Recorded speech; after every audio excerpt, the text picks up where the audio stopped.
Eric, bonsoir. Quel sentiment domine après cette victoire qui assure certainement la qualification au moins en barrage? Au-delà de faire des supputations sur le nombre de points, les choses comme ça, ce qui nous anime surtout ce soir, c'est d'avoir fait le match que l'on attendait, d'avoir bien préparé ce match, d'avoir, avec le staff, d'avoir transmis aux joueurs et que les joueurs aient pu derrière traduire sur le terrain ce qu'on voulait mettre en place. Et à l'arrivée, ce sentiment de maîtrise, ce sentiment d'avoir fait le match que l'on souhaitait faire, avec, voilà, comme je l'ai dit, je trouve pas mal de maturité, pas mal de maîtrise, alors qu'on est quand même des novices à ce niveau-là. Oui, bonsoir Eric. Bonsoir. Ouais. Tu veux pas parler de qualification, mais là on est obligé un petit peu quand même de se projeter avec un peu de plaisir, avec un peu de bonheur quand même. 10 points après 4 journées, c'est quand même assez exceptionnel. Vous avez fait une grande partie du chemin, même si celui qui arrive sera peut-être un peu plus ardu, mais bon, Ah bon? peut-être. Donc sans s'enflammer, il y a quand même de quoi être fier de ce que vous avez fait depuis maintenant 4 matchs.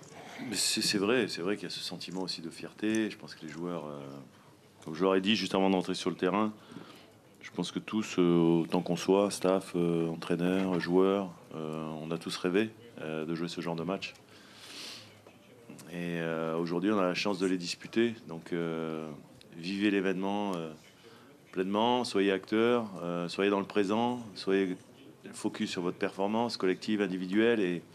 Et si la performance est au rendez-vous, derrière, il y aura le résultat forcément. Donc, c'est un peu l'enjeu de ce match. À l'arrivée, bien sûr, il y a beaucoup de fierté quand nous, on prépare les matchs avec le staff, de voir que derrière, ça se traduit sur le terrain et que les écueils qu'on avait imaginés, on puisse d'abord se mettre au niveau de l'intensité, de l'impact physique. On savait qu'ils allaient essayer de nous mettre. Et puis après, derrière, que si on était à la hauteur, je veux dire, du défi physique qui allait nous être proposé, on était capable après, derrière, par la qualité de notre jeu, de pouvoir faire la différence. Donc tout ça, ça a été fait, ça a été assez bien maîtrisé. Quand on voit le nombre de tirs, quand on voit les situations que l'on a eues pour corser l'addition, et je dirais presque aujourd'hui et ce soir, et c'est ça qui est un peu paradoxal, on est presque déçu d'avoir pris ce but à la dernière seconde du match, quoi, parce que j'aurais bien aimé aussi, malgré tout, partir avec un clean sheet, et que voilà, c'est un petit peu le regret, mais en tous les cas, voilà, c'est la preuve que on est malgré tout ambitieux et que on veut progresser. Alors après, ambitieux dans cette compétition, je sais pas, mais en tous les cas, progresser. Et puis après, pour la qualification, comme on n'a pas de recul et on n'a pas d'antécédent, on n'a pas d'historique, c'est difficile de savoir. Alors, ce qui est sûr, c'est que lors des prochains matchs, on essaiera encore de récupérer, de marquer des points pour continuer à avancer dans cette compétition. Et ce sera l'objectif, même si le prochain match peut être très périlleux.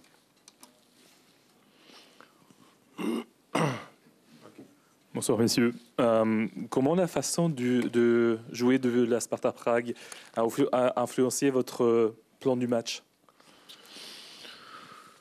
Elle n'a pas tant influencé que ça, même si on sait que d'abord c'était une équipe qui était un petit peu une bête blessée et qu'on savait qu'ils allaient forcément vouloir tout donner dans ce match-là. Ce match de Champions League, je pense que c'était le match idéal pour qu'ils puissent se relancer.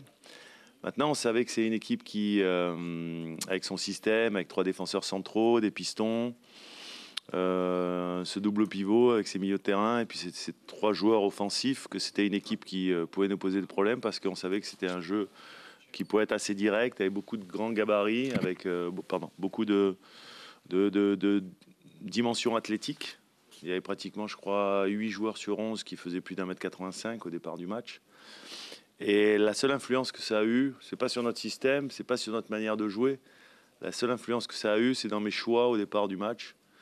De grandir un peu mon milieu de terrain en faisant jouer Edmilson Fernandez plutôt qu'Hugo Magnetti. Et après, inversement, devant, mettre un joueur avec un centre de gravité très bas comme Kamori Noumbia pour justement poser un petit peu des problèmes aux défenseurs adverses qui sont très physiques. Donc lui, avec ses petits appuis, avec sa capacité à garder le ballon en position un peu plus haute, avoir un peu plus de maîtrise quand on jouerait dans les espaces et justement pour contrecarrer ce que eux on savait qu'ils allaient nous faire, c'est-à-dire justement mettre ces ballons également vers l'avant et que nous, inversement, on allait aussi leur proposer ça pour gagner ce rapport de force, ce que je pense on a fait. Donc voilà, la seule adaptation que j'ai eue en fait, c'est dans les choix des joueurs et sur 2 positions notamment, par rapport effectivement à la qualité de l'adversaire et aux caractéristiques de l'adversaire.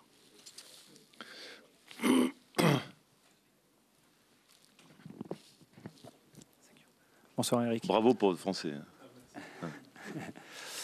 Bonsoir Eric, c'est quand même un sacré parcours d'être dans le top 4, même plus que dans le top 8 après 4 journées.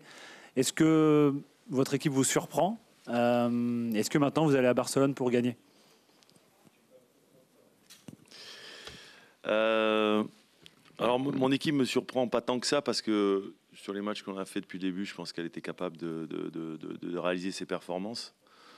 Donc ce qui est surprenant, c'est effectivement d'avoir 10 points après 4 matchs, 10 points sur 12 possibles dans une compétition de la Ligue des Champions que Brest n'a jamais joué. Donc ça, c'est forcément exceptionnel, c'est forcément beaucoup de fierté d'entraîner ces garçons et de voir ce qu'ils nous rendent sur le terrain. Après,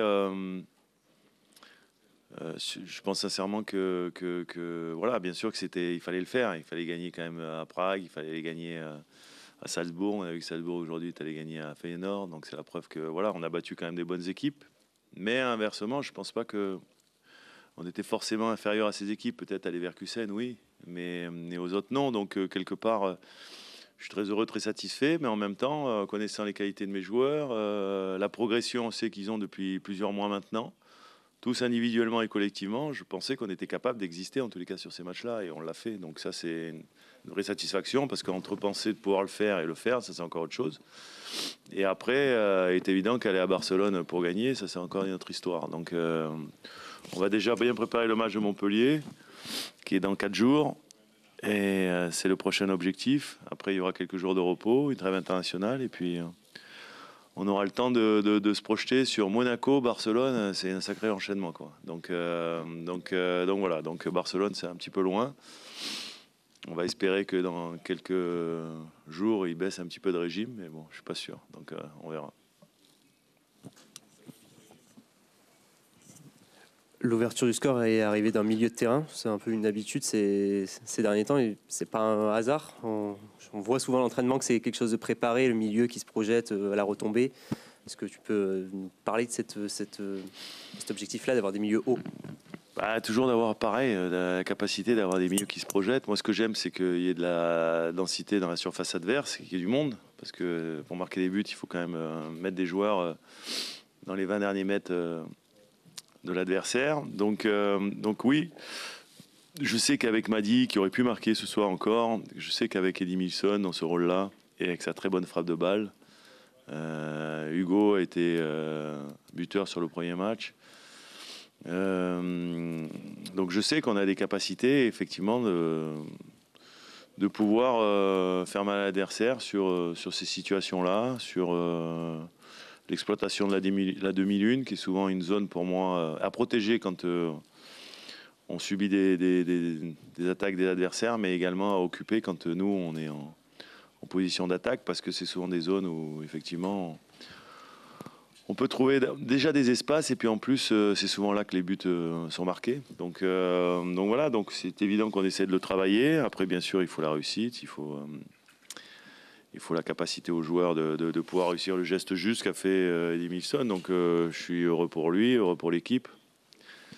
Voilà, donc bien sûr qu'on travaille et que nos milieux de terrain ne doivent pas seulement être des joueurs qui travaillent pour le collectif, mais qui peuvent aussi être décisifs. Donc tant mieux pour eux et tant mieux pour nous.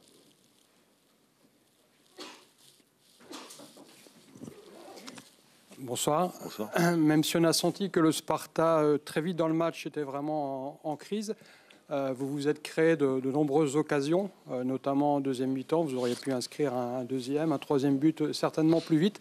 Est-ce que vous n'avez pas craint de regretter ces occasions manquées ? On regrette toujours, hein, de toute façon, quand on a des situations, de pouvoir corser l'addition, qu'après on le paye. Et ça arrive quelquefois. Après, on avait quand même pas mal de maîtrise sur le match, tant qu'on menait 1-0. Donc c'est vrai que jusqu'à ce deuxième but, il y a toujours cette problématique et ce risque. On sait en plus que c'est une équipe, sur les coups de pied arrêtés, sur les corners, avec leur taille, avec leur gabarit, ils pouvaient nous mettre en difficulté. Donc voilà, il y avait cette crainte-là, oui, c'est vrai. Mais en même temps, on sentait que on était, nous, plus proches de marquer ce deuxième que d'égaliser. Donc voilà, après, craindre, ça sert à rien. Ce que je voulais, c'est que mon équipe, elle soit proactive. Et c'est vrai qu'elle est allée chercher le deuxième but, qui nous a d'ailleurs mis à l'abri, parce qu'on a vu qu'ils sont revenus au score pratiquement sur la seule occasion qu'ils ont eu du match. Pas revenus au score, ils ont réduit l'écart, pardon, dans la dernière minute du match. Donc c'est vrai que, voilà, heureusement qu'on est allé chercher le deuxième but. Et c'est vrai que, alors j'ai dit, le regret, c'est de prendre ce but, mais le regret aussi, bien sûr, c'est de ne pas avoir su corser l'addition, alors qu'on a eu vraiment des situations très, très favorables. Je me rappelle d'une frappe de Pierre Lesmelou, qu'il a un petit peu trop enroulé. Je me rappelle des situations de Ludo Ajorc, de Madi Camara. Donc, ouais, il y a eu au moins 5-6 situations, effectivement, qui nous auraient pu permettre de corser l'addition. Mais après, on ne va pas faire la fine bouche. Aujourd'hui, c'est une magnifique prestation. Face à un adversaire peut-être qui était en crise, mais il faut toujours se méfier d'une bête blessée. Et après, notre rôle, c'était justement de ne pas les remettre dans le match, de ne pas laisser ce public s'enflammer, parce qu'on savait que c'était un stade très, très chaud, avec une belle ferveur. Et c'est vrai que ça a été une belle soirée à ce niveau-là, en termes d'ambiance et de qualité.